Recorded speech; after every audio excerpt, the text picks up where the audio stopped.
안녕하십니까. 오늘은 예수님께서 다시 오시는 이유에 대하여 말씀드리겠습니다.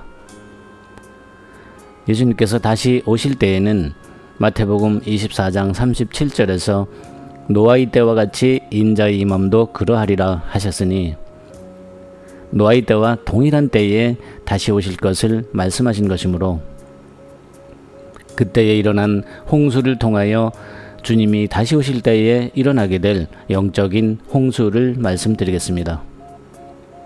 먼저 홍수로 사람을 쓸어버리신 이유를 보겠습니다. 창세기 6장 5절로 7절에서 여호와께서는 사람의 죄악이 세상의 관영함과 그 마음의 생각의 모든 계획이 항상 악할 뿐임을 보시고 땅 위에 사람 지으셨음을 한탄하사 마음에 근심하시고 창조한 사람을 지면에서 모두 쓸어버리셨으니 이 역사적 사건을 통하여 예수님의 재림 때에도 똑같은 영적 상황이 있게 될 것을 알리셨습니다. 오늘날 교단과 교파와 목자들마다 각자 자기들 생각대로 풀어 가감하며 자기들의 의의를 드러내기에 바쁜 비진리 홍수 속에 우리가 살고 있습니다. 이러한 일은 사람의 마음의 생각이 항상 악함으로 일어나게 되는 노아 때와 같은 일이기에 그 당시 물의 홍수와 동일한 말씀의 홍수로 멸망받을 것을 보여주신 것입니다.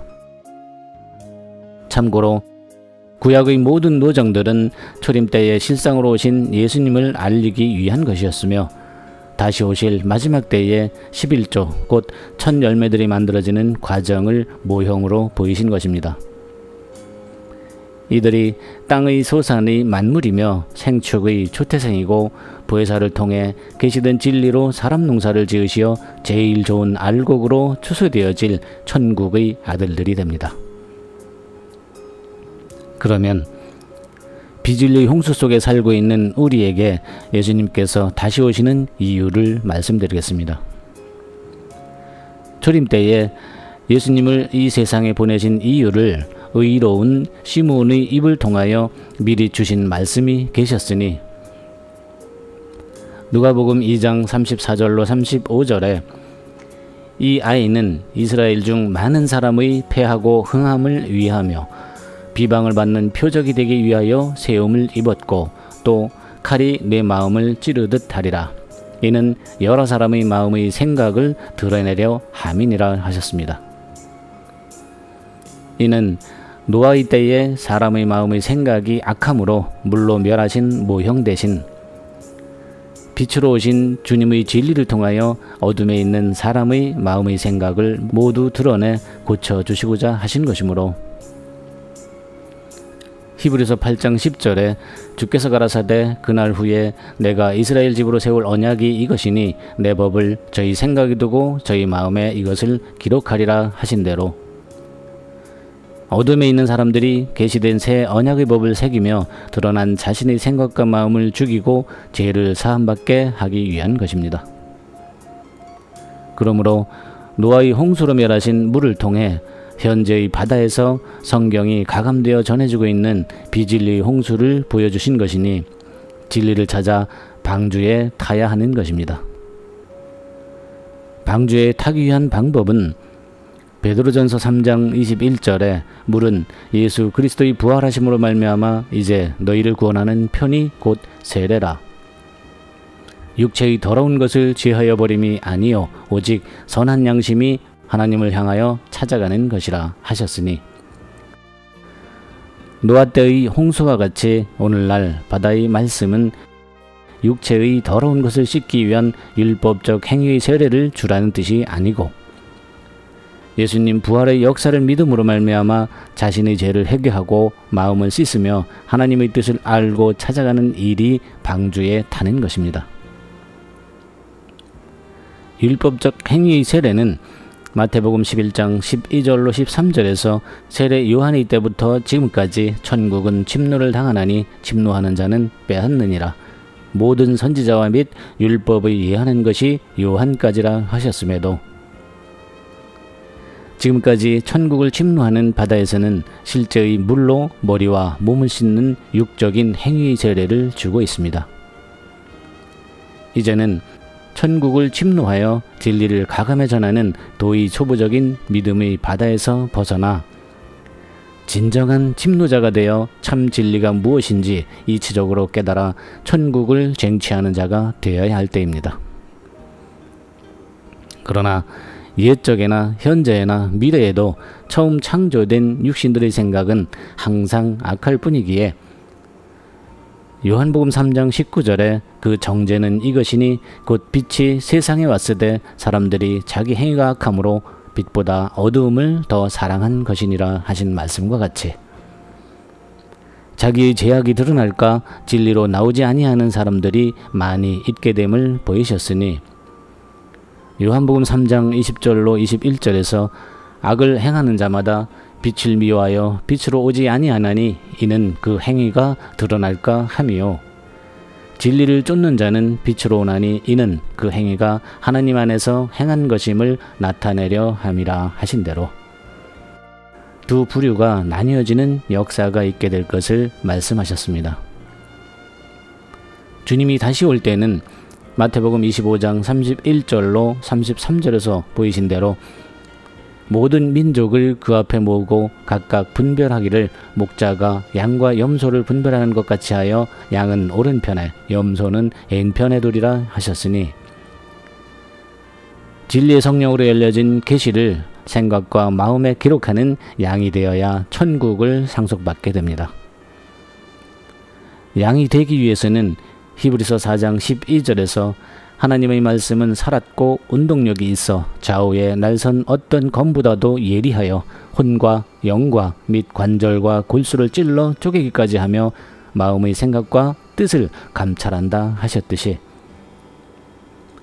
진리를 깨달으며 모두 드러나게 될 자신의 어두운 마음의 생각을 죽이려는 고난의 십자가를 질 때에 가능해집니다. 베드로전서 2장 21절의 말씀에서 보듯 그리스도께서 부르심을 본 자들을 위하여 고난을 받으사 본을 끼쳐 그 자취를 따라오게 하셨느니라 하셨고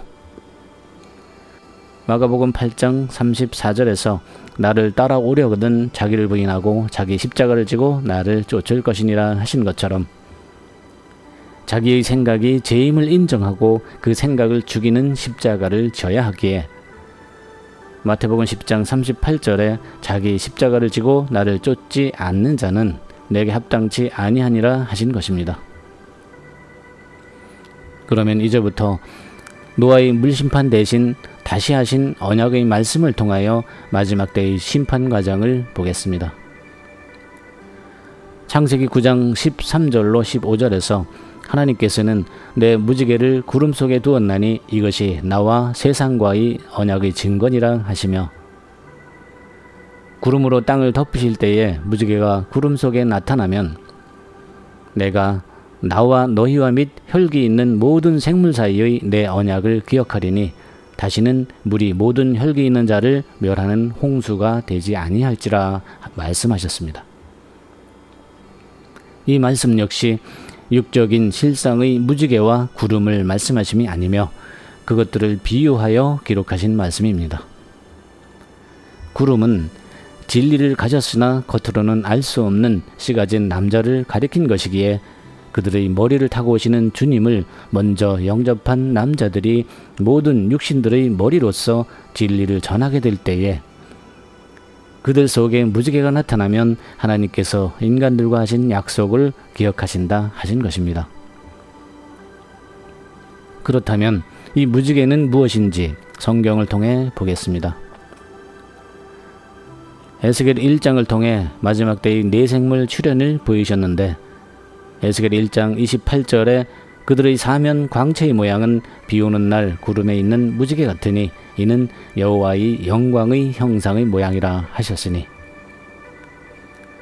비오는 날의 구름이란 계시가 열리어 비오듯 내리는 진리의 시를 먼저 받아 생각과 마음에 새긴 남자들을 말합니다. 이 남자들 속에서 내생물의 형상이 보이게 되면 그것이 하나님께서 세우신 세상과의 언약의 증거라 하신 것입니다. 이 남자들과 무지개는 여호와의 영광의 형상의 모양이라 하셨으니 고린도전서 11장 7절에서 남자는 하나님의 형상과 영광이니 그 머리에 마땅히 쓰지 않거니와 여자는 남자의 영광이니라 하신 대로 여자의 머리가 된 진리의 실을 가진 남자들로서 이들이 바로 요한계시록 4장 2절로 6절에서 보이신 주님을 두르고 있는 무지개의 일곱 빛을 비유한 하나님의 일곱 영이 함께 하시는 예수님이 앉으신 보좌들입니다. 또한 에베소서 5장 22절로 23절에서 아내들이여 자기 남편에게 복종하기를 주께 하듯하라. 이는 남편이 아내의 머리됨이 그리스도께서 교회의 머리됨과 같음이니 그가 친히 몸의 구주시니라 하신 말씀과 같이 진리를 가진 남편은 먼저 육신들의 머리로 오는 구원자가 되는 것이니 아내된 육신들은 남편에게 복종하고 순종하여 진리의 실을 받으라는 뜻입니다. 이들이 바다에 다시 올 때에 요한계시록 10장 1절에 힘센 다른 천사가 구름을 입고 하늘에서 내려오는데 그 머리 위에 무지개가 있고 그 얼굴은 해 같고 그 발은 불기둥 같다 하신 말씀이 응하게 되니 이 남자들이 하늘에서 난 둘째 사람 곧 새하늘 새 땅으로 거듭난 자들로서 이들의 머리를 타신 예수님과 더불어 일곱째 나팔의 진리를 알리는 역사가 있게 됩니다. 마태복음 24장 14절에 이 천국 복음이 모든 민족에게 증거되기 위하여 온 세상에 전파되리니 그제야 끝이 오리라 하신 말씀대로 이 진리가 바다의 온 정교 세상에 전파된 후에 가증한 한 왕이 나타날 것이며 그때 비로소 끝이 오게 될 것입니다. 결론을 말씀드리면 예수님께서 다시 오시는 이유는 모형으로 보이신 노아 때의 홍수같이 바다의 비진리 홍수 속에서 주님을 믿는 오늘날의 신도들에게 계시된 진리를 비추어 그들의 마음의 생각을 드러나게 하시고 고침을 받게 하기 위하신 것으로서 고침을 받아 거듭난 첫 열매들을 11조로 추수하시어 노아 때의 방주와 같은 영적인 시온산 곧 거룩한 성 새 예루살렘으로 만들기 위한 것이니 밭에 감추인 보화를 찾아 새하늘 새 땅으로 거듭나시어 천국에 이르는 자가 되시기 바랍니다. 다음 시간에는 교회와 성도와 집사와 남자란 주제로 말씀드리겠습니다. 감사합니다. 궁금하신 점은 아래 이메일로 문의해 주시기 바랍니다.